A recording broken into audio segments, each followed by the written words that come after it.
I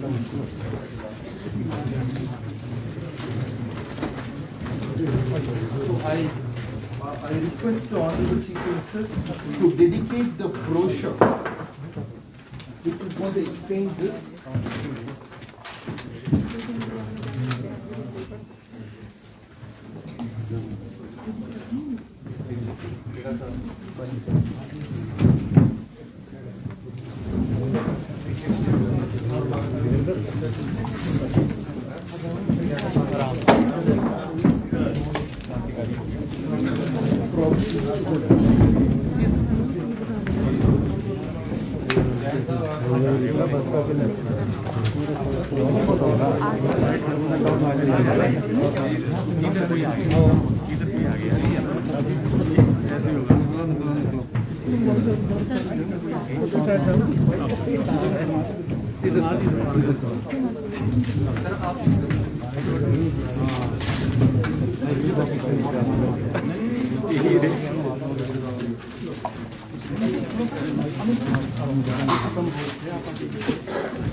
आराम से यार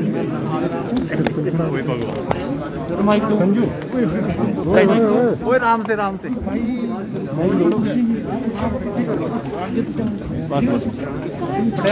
हाजी मेरे पास 4 है भाई भी 4 मैं पकड़ लूंगा नहीं पकड़ लूंगा कौन सा नहीं तू रोटेट करो क्यों यार माइक मेरा को आ जानी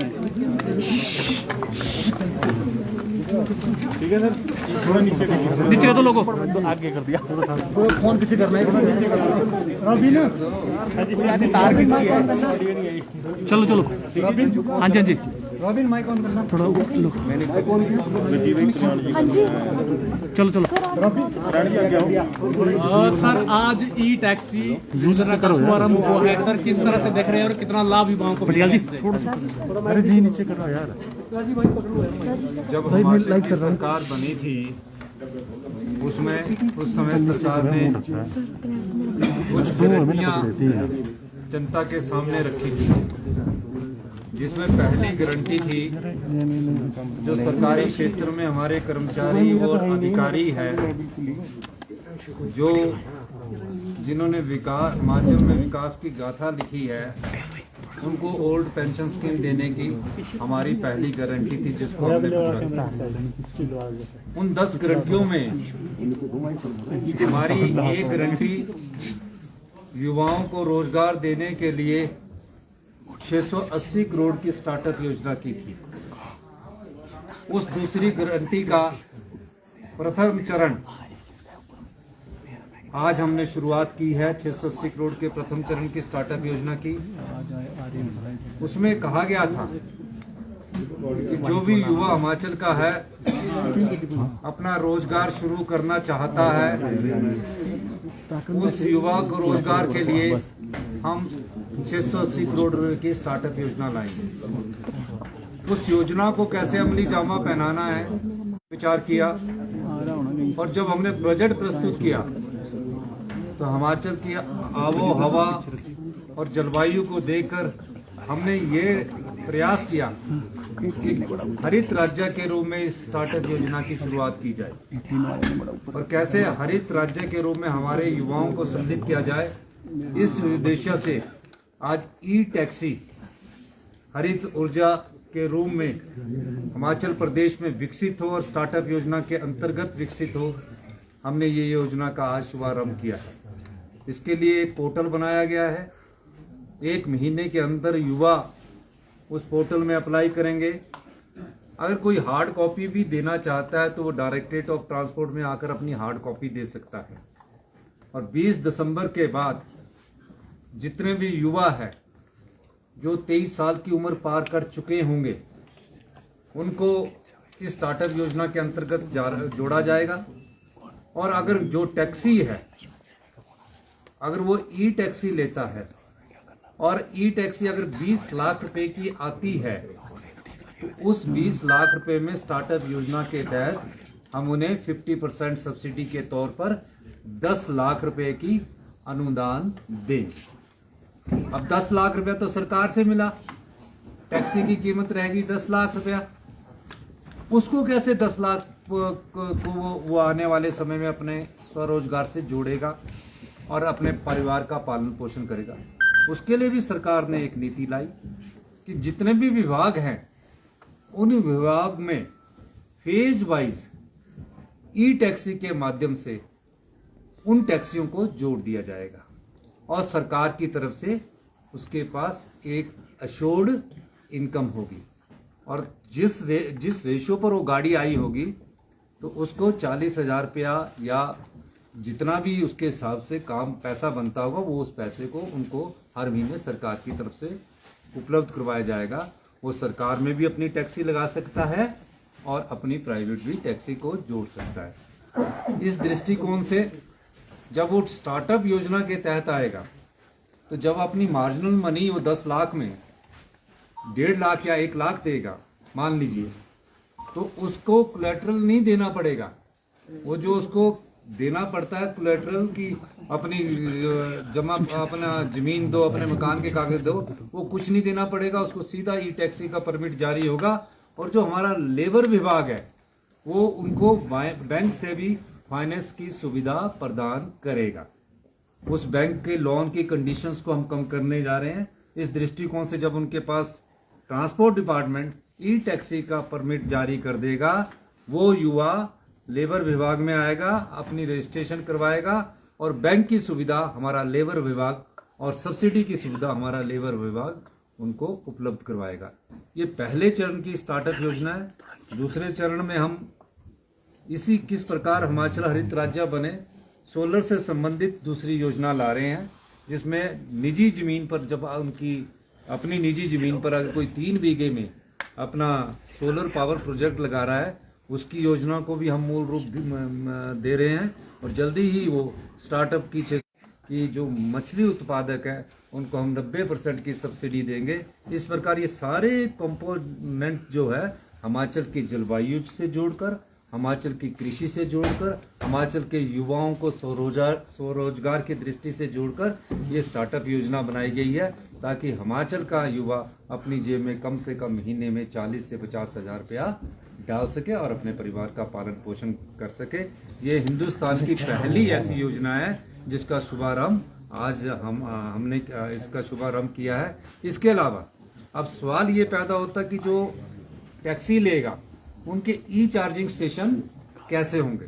तो तकरीबन 17 जो हिमाचल प्रदेश के विभिन्न जिलों में आईयूसी, भारत पेट्रोलियम या एचपी पेट्रोलियम के जो पेट्रोल पंप लगे हैं, 1-2 महीने में वहाँ ई चार्जिंग स्टेशन हर डिस्ट्रिक्ट हेडक्वार्टर्स में लग जाएंगे। इसके अलावा हमारा ट्रांसपोर्ट डिपार्टमेंट और बिजली विभाग भी अपने चार्जिंग स्टेशन स्थापित कर रहा है। जो हमने 6 नेशनल कॉरिडोर डिक्लेयर किया, उन चार्जिंग स्टेशन पर आराम से उनको सुविधा हो जाएगी। फास्ट अडॉप्टिंग चार्जिंग स्टेशन की है।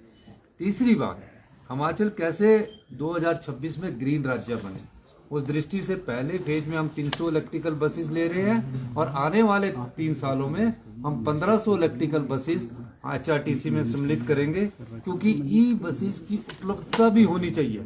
हमने बजट रखा है, उस ई बस की उपलब्धता के आधार पर जितना जल्दी होगा उतना जल्दी हम HRTC को पूरे को ही इलेक्ट्रिकल में जो 3000 के करीब बसेज है कन्वर्ट कर देंगे। इसके अलावा हमने ये भी कहा है कि जो निजी बस ऑपरेटर है उसके भी हमने 107 बसों के परमिट जारी किए, जिसमें 24 इलेक्ट्रिकल बसेस है। उन 24 इलेक्ट्रिकल बसेस की कीमत अगर कोई प्राइवेट लेना चाहता है, अगर 1 करोड़ की इलेक्ट्रिकल बसेस है तो उसका 50 लाख रुपया सरकार उपलब्ध करवाएगी। वो इलेक्ट्रिकल बस अपने आप खरीदेगा, 50 जैसे ही वो बैंक से लोन लेगा हमारा 50 लाख रुपया उसके अकाउंट में चला जाएगा। पहले चरण में हमने 24 बसों का इसको सम्मिलित किया और आने वाले समय में जैसे जैसे ही लोग इलेक्ट्रिकल गाड़ियों की तरफ जाएंगे और हम उनको सुविधा प्रदान करते जाएंगे। धन्यवाद। डिप्टी कमिश्नर और टैक्सी टैक्सी बेरोजगारों के लिए कर रहे हैं, तो जितने भी आवेदन आएंगे नहीं, उसका एक क्राइटेरिया रखा गया है। पहले चरण में 500 ई टैक्सी शुरू की जाएगी, दूसरे चरण में आवेदन के आधार पर विभागों के अनुरोध पर जो भी होगा उस दूसरे चरण को देखा जाएगा।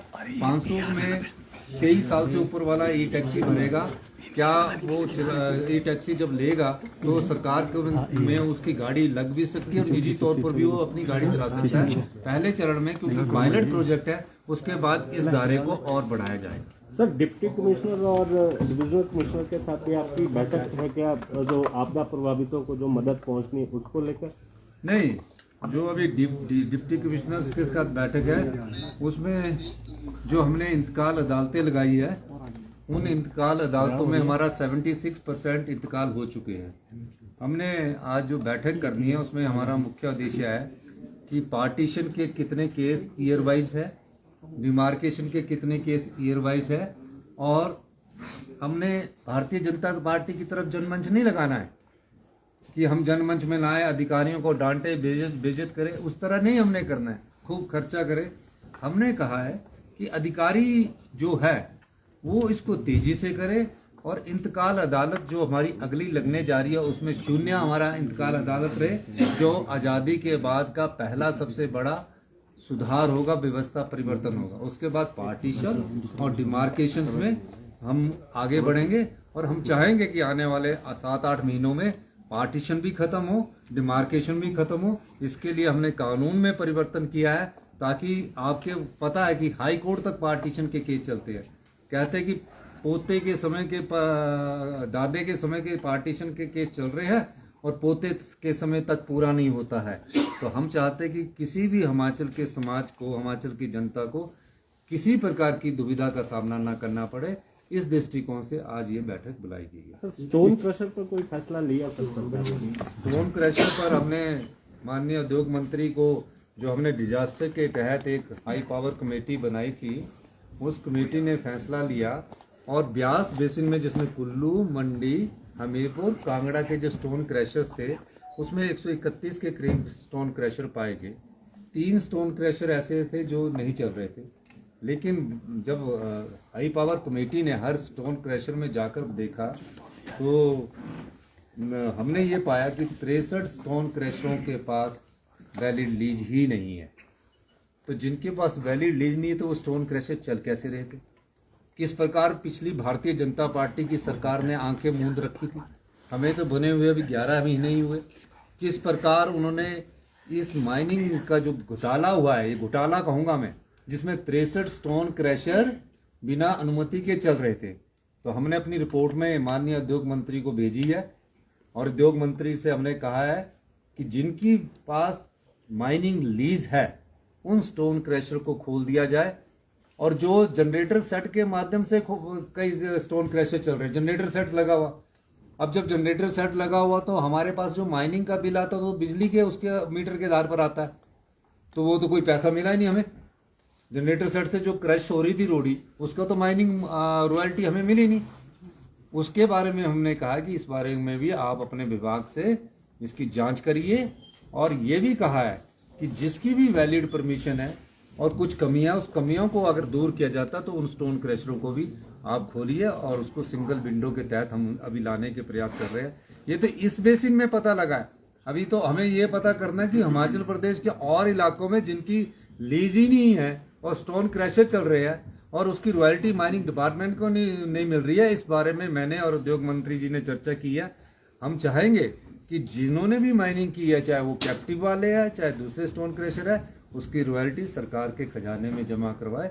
इस दृष्टि से हमारी सरकार की सर ये बड़ा खनन घोटाला है ये अभी तो हमने तो अभी देखा है, तो हमने तो अभी वो देखा, अभी उद्योग विभाग इसको देखेगा कि कब से इनकी लीज कैंसिल है, कब से लीज नहीं मिली है और क्यों ऐसे चल रहे थे। तो ये तो 4 डिस्ट्रिक्ट का है, तो हमने, मुझे हर्षवर्धन चौहान जी ने कहा कि मैं और डिस्ट्रिक्टों की भी पता करता हूँ कि क्या इनकी लीज खत्म हो गई है। और उस लीज के आधार पर क्या स्टोन क्रैशेज चल रहे हैं, क्यों चल रहे हैं पिछले 5 साल में जो भारतीय जनता और भी हो सकते हैं सर।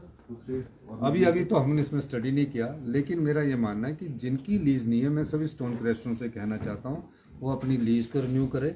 जनरेटर सेट पर कोई स्टोन क्रैशर ना चलाए, उसके लिए हम हैवली पेनल्टी जो लगानी है उस बारे में भी विचार विमर्श कर रहे हैं। सर राज्य चयन आयोग सर एक काफी लंबे समय से बंद चल रहा है, शुभारंभ कब तक होगा था राज्य चयन आयोग का? राज्य चयन आयोग का नोटिफिकेशन हो चुकी है, अभी वहाँ टेस्ट भी शुरू हो जाएंगे, पर इसके आधार पर जब तक रहना तो उसके बाद राज्य चयन आयोग में भी नियुक्तियां होगी। इसके अलावा जब तक राज्य चयन आयोग की 1.5 महीने में नियुक्तियां नहीं हो रही है, तब तक हमने पब्लिक सर्विस कमीशन को कह दिया है कि राज्य चयन आयोग की जो नियुक्तियां उनको आप तुरंत शुरू कीजिए। इस संदर्भ में उन्होंने नियुक्तियां शुरू कर दी है।